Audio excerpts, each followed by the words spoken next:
they that hated Reverend Jackson's desire to be president. He had shook hands with Arafat. Sin. I don't understand you people. That the president can go and meet with his enemies. But if we meet with one of your enemies, who's not our enemy, all of a sudden we are anti-Semitic.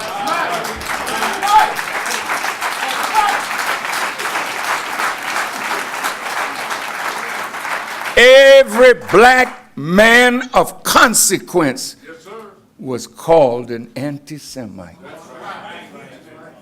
Why do you use that? When these people don't hate Jews, but they may criticize some aspect of your behavior that disadvantages them. And if they do, you punish them. I thank the owners of the Watergate for allowing us to be here.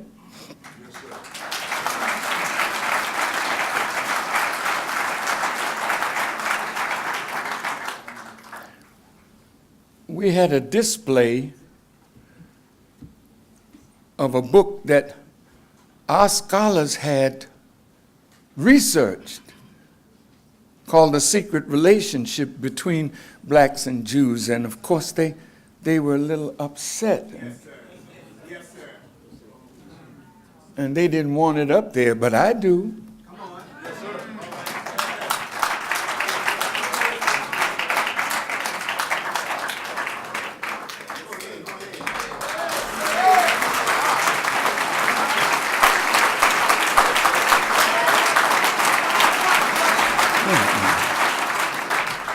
I'm not being defiant.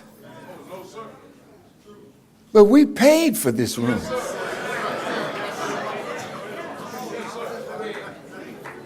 And it was a lot of money. We paid for the hotel rooms.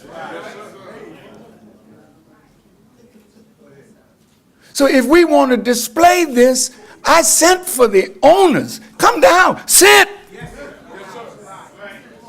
and listen.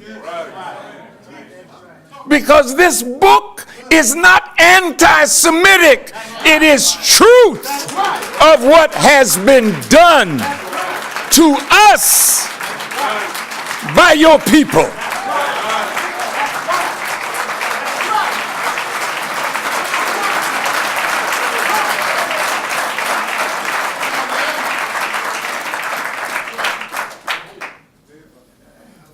I'm not putting it up to insult you.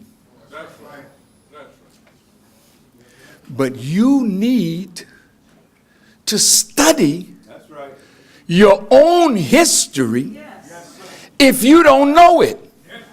But those of you who fight us with this is because you know your history and you know what you've done to us, but you don't want us to know and you don't want us to share that knowledge with our own black brothers and sisters.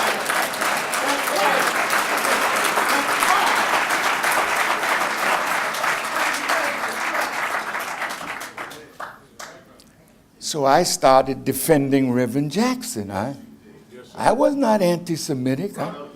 I just was pro-Jesse.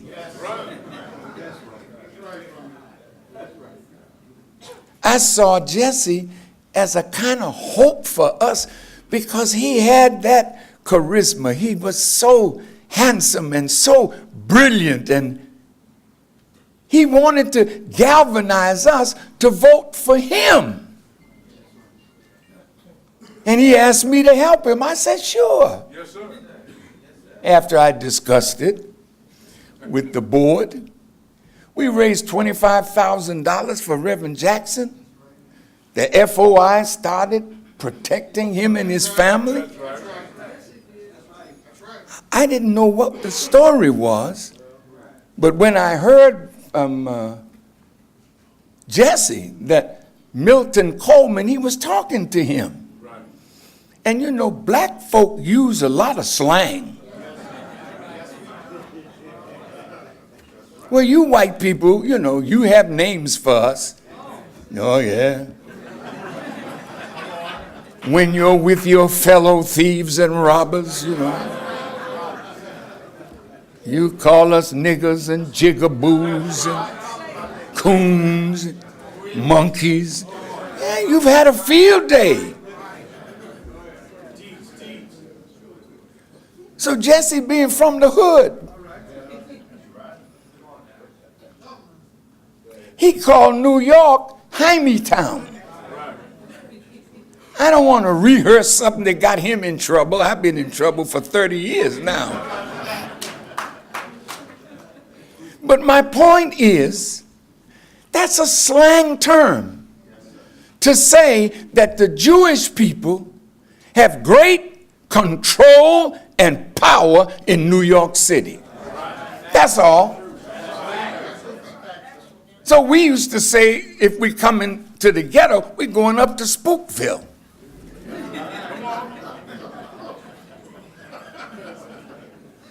Because we've always been the spook that sat by the door, and you don't pay attention to spooks. Because they're replicas of what once existed.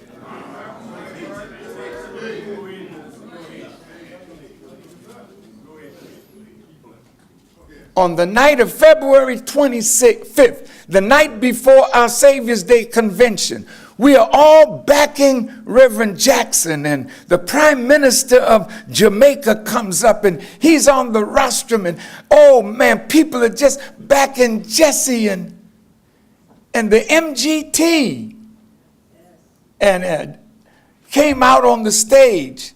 You know that Rolaids commercial? Right. How do you spell relief? R-O-L-A-I-D-S. Well, we said, how do you spell relief? J-A-C-K-S-O-N. We were pushing Jesse. Why do you get angry with us? He was our self-interest. We had an interest in his moving the Democratic Party in a way that we could get some benefit out of that party.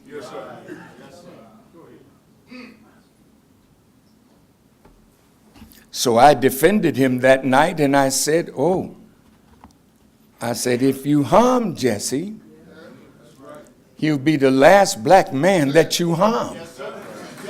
I said, we are tired of feeding our leaders to white people like raw meat to lions.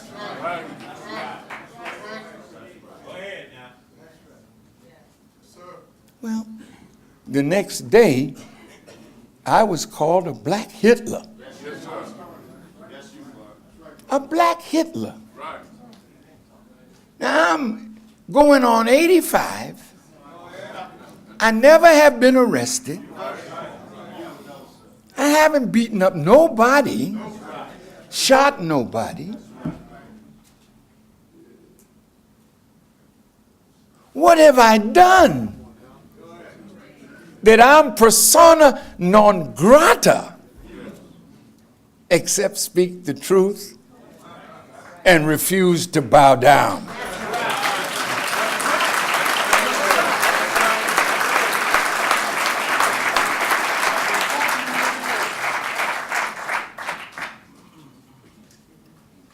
So the controversy then focused on me. Reverend Jackson excused me from his campaign. And then I got a call from Mr. Fogarty of the National Press Club. Right. White people, when they hear that you are bold or something, they want to bring you out. You might think they really are interested in you, but they want to tap you out to see, is this the real thing? Or like Mr. Trump would say, can we make a deal? So before the National Press Club, I spoke in July of 1984. And in your little press kit, I put what I said at the press club there in 84 for you to review it. Because many of you don't know me. You know me from what they say about me, but you don't come close enough to me to find out who I really am, because you are afraid that my presence and your presence with me will hurt you in your desire to rise in the white man's world.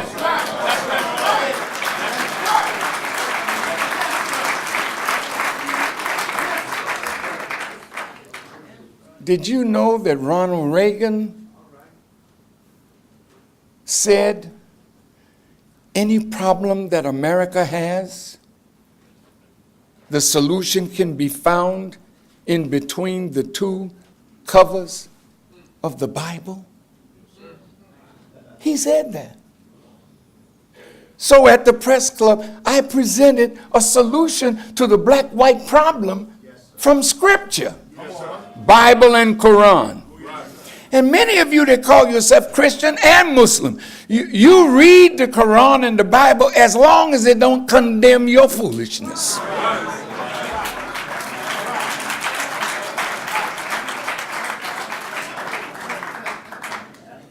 So I wanted you to see what I said in 84, which was 33 years ago.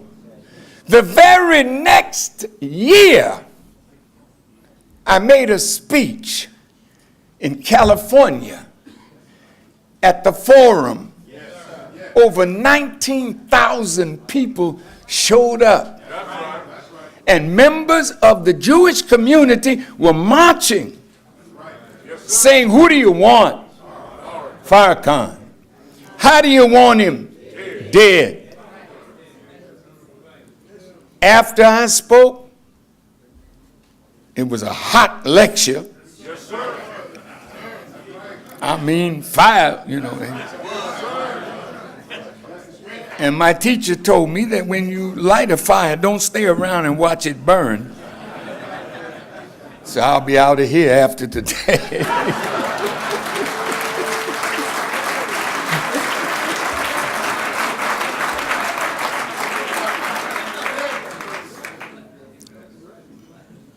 You may say, well, this is not a usual press conference. No, it isn't. No, this is far from that. I warned President Reagan at that time of the thinking that he had, not fully knowing it. But I knew enough to know that Ronald Reagan didn't have no love for black people. That's right.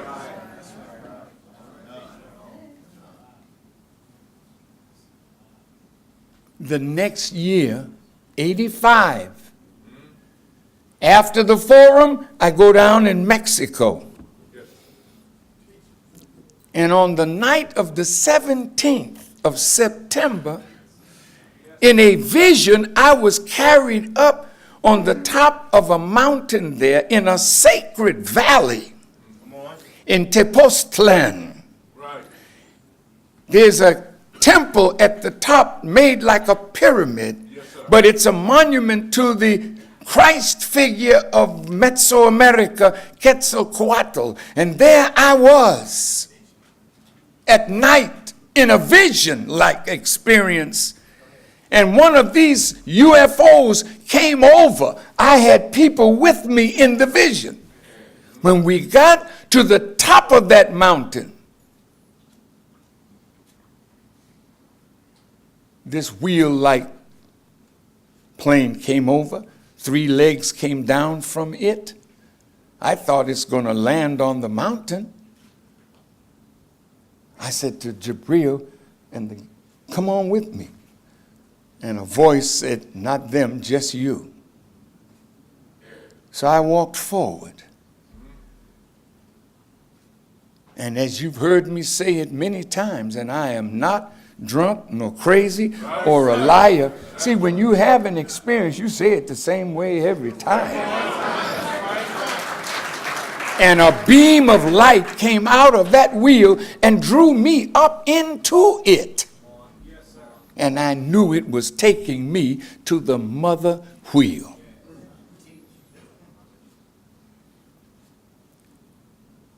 I won't go into a lot of detail now because the detail is in your packet. You can go and check it out. Because what I'm saying to you, I want you intelligent ones or not so intelligent to do the research. Yes, sir. And you'll find that every word that I'm saying to you, absolutely right. When I got inside the big wheel, there was a scroll with cursive writing on it. I'm trying to read it. Elijah Muhammad speaks. And the scroll rolls up. You got his words? Put them up. Listen to what he said to me. He said, President Reagan, in early September, met with his Joint Chiefs of Staff to plan a war. I want you to hold a press conference in Washington, D.C. and make known their plans. And tell them that you got it from me, Elijah Muhammad, on the wheel. Listen, just listen. Then he said, you got one more thing to do. And when you have done it, you may come again to the wheel. And I will let you see me face to face. And he dismissed me.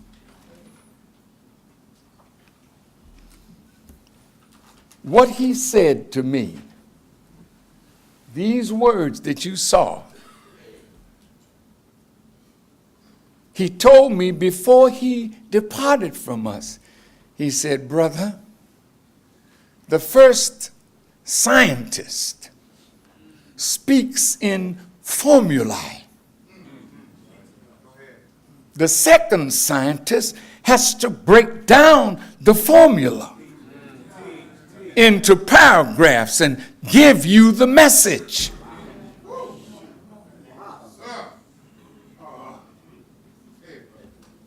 The first scientist is God himself.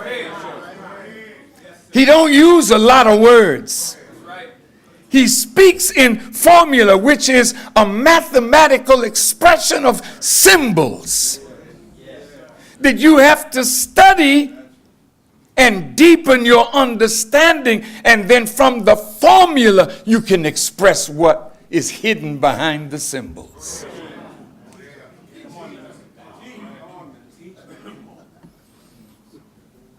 It has taken me 32 years to finally understand all that was contained in those few words. And I'm going to run it for you right now, very quickly, and get to President Trump.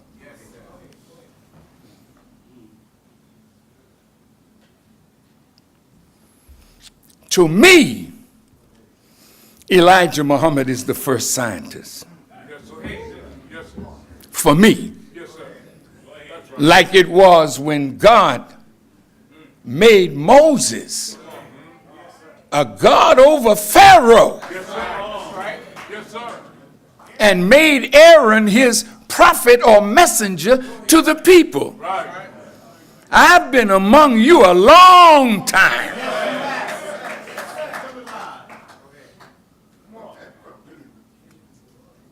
And I have not failed you in warning you of what the government of the United States of America has been planning against black people generally, but black youth in particular, and the Nation of Islam. Now, you may not have been listening, but you're going to listen today. Because we're at the end of this now.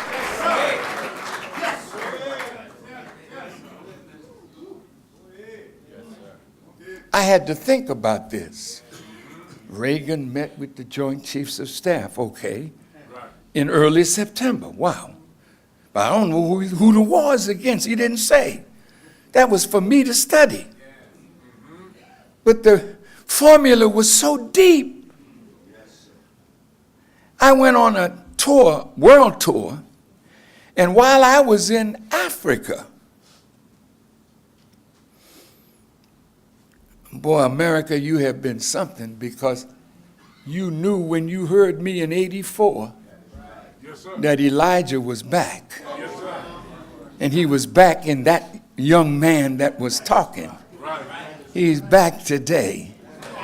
And now, in the fullness of these 32 years, I'm going to run real quick over 6 presidents that have met with their Joint Chiefs of Staff to plan a war in the Islamic world and to plan a war against black people and particularly black youth. And we're at the end of it now. The plan is to genocide and kill you all. Listen to me good now.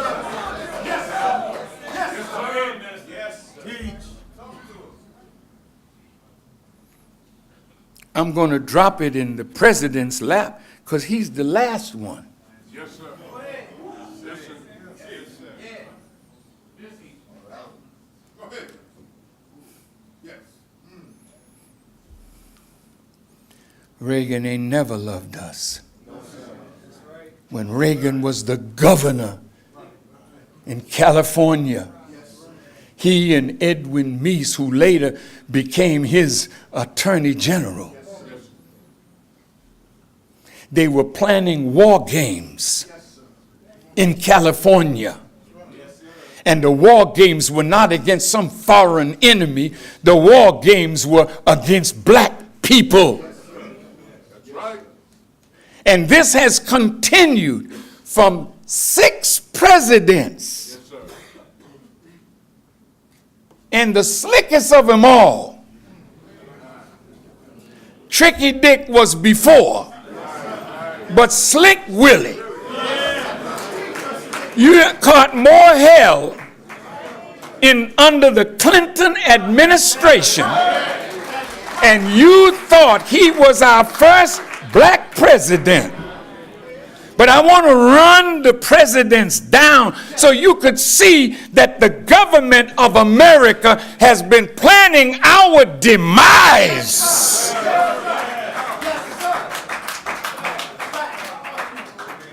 Any members of Congress here, any members of the civil rights movement that are here, you love this nation. You've suffered every indignity to make America better, that she might be great.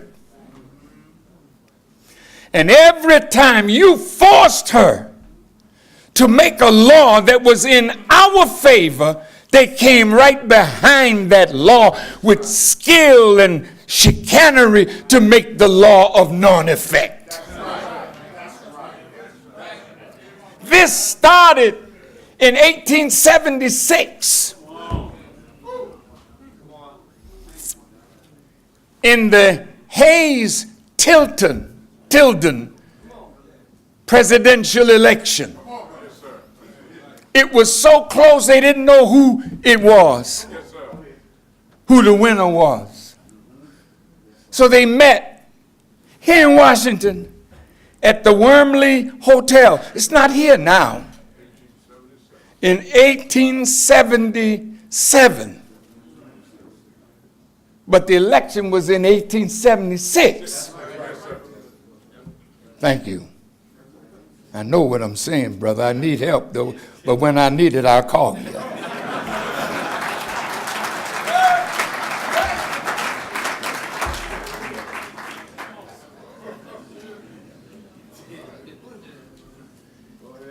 In the Wormley Hotel, the white members of Congress made a deal that Rutherford B. Hayes would be president. But Tilden, being in Congress, the deal was that when we were so-called emancipated, Abraham Lincoln sent federal troops into the South to make sure that black people were treated better. Yes, sir. But the deal was, if you let Rutherford B. Hayes be president, we'll take all the federal troops out of the South, and then you all can go back to doing what you do. That was called the great betrayal of the so-called American Negro in 1877. Now, to the Jewish people in this hall, you weren't there, but there was a Jewish man named Levi who was in Congress, and he sold the agreement that was made in the hotel to the members of Congress, and it became policy. Yes, sir.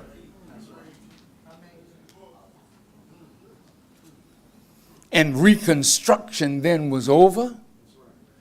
In 12 years, black people had built over 60 towns because we were the artisans, we were the craftsmen, we were the builders. In 12 years, we were in Congress. We had high positions.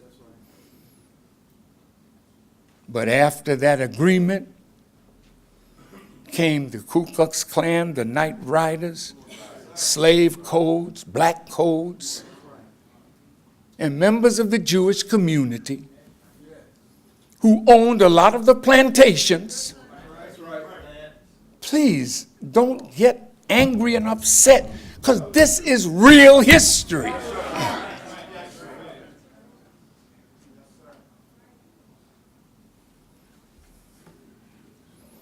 You put us back on the plantation as sharecroppers.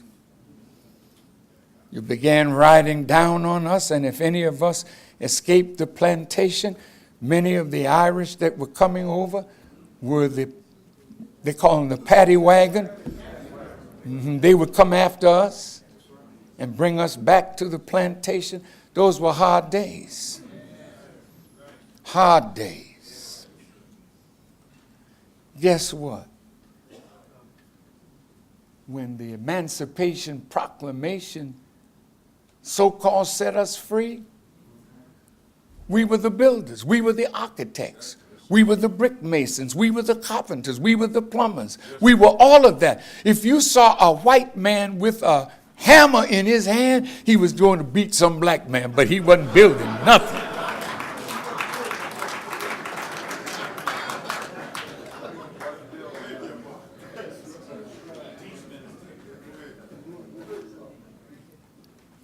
Then, in this book, which we researched from Jewish scholars, historians, rabbis, over 2,000 footnotes. And when they told me, Farrakhan, that book is a great calumny against the Jewish people. They said, we want you to denounce that book.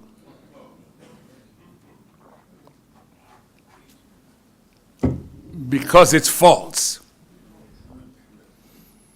I said to Irv Kutzinet, Rabbi Shalman, and a few rabbis I met in their home.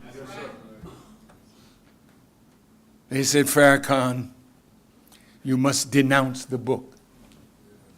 I said, fine. If it's false, I don't want to have nothing to do with it. I said, but everyone that we quoted is a Jewish scholar, a Jewish rabbi, or a Jewish historian. So I'll denounce it, but you have to denounce everyone that we quoted as liars. Now look,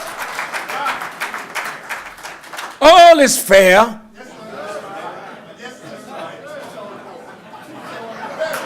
In love.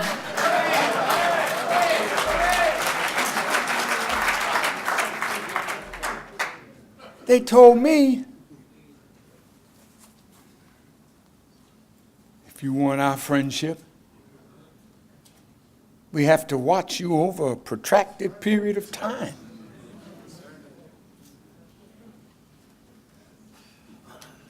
Yeah, imagine. And I was supposed to be like a little Negro because I'm in their house and say, yes, sir. When we got finished with them that day, the war was on. Because I told them, I don't mind being your friend. That's why I'm here. But if being your friend means I got to deny the truth, then yours is a friendship I don't need, and yours is a friendship I don't want. So you all know that when you got a black man that's not going to bow to you, then that's trouble, because you've been waiting for the Messiah. And you know that he comes to end your civilization. So when you hear a black man talking like Farrakhan is talking, you hear the end coming. And if you can stop him, if you can shut his mouth, if you can kill him,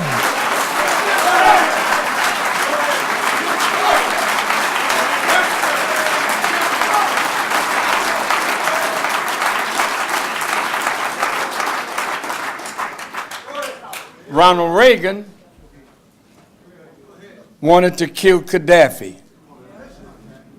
When I found out the war was against Gaddafi, I was in Benin and in Ghana and in Ouagadougou in Burkina Faso. Yes, sir. And I sent all my family back, and I flew to Libya. And all of Gaddafi government was in my hotel, and I told them my vision. They ran out of that room like Raid had been there. And the next thing I knew, Brother Gaddafi said he wanted me to speak and introduce him the next day, and 80 nations of the non-aligned movement were in Libya. And I stood in Tripoli and repeated that experience on the wheel and told Gaddafi what they were going to do. They were going to bomb the airport, destroy the water project. He listened. He got his airplanes out into the Sudan. The next thing I knew, an American plane was shot down, and one of those fine aircraft carriers that Mr. Trump brought over to Asia was in the Gulf of Sirte. But something happened to him. By the time I got to Saudi Arabia, it came out in the Arab news that there was a bright object over the Mediterranean. Just listen to me. I'll die on what I'm telling you.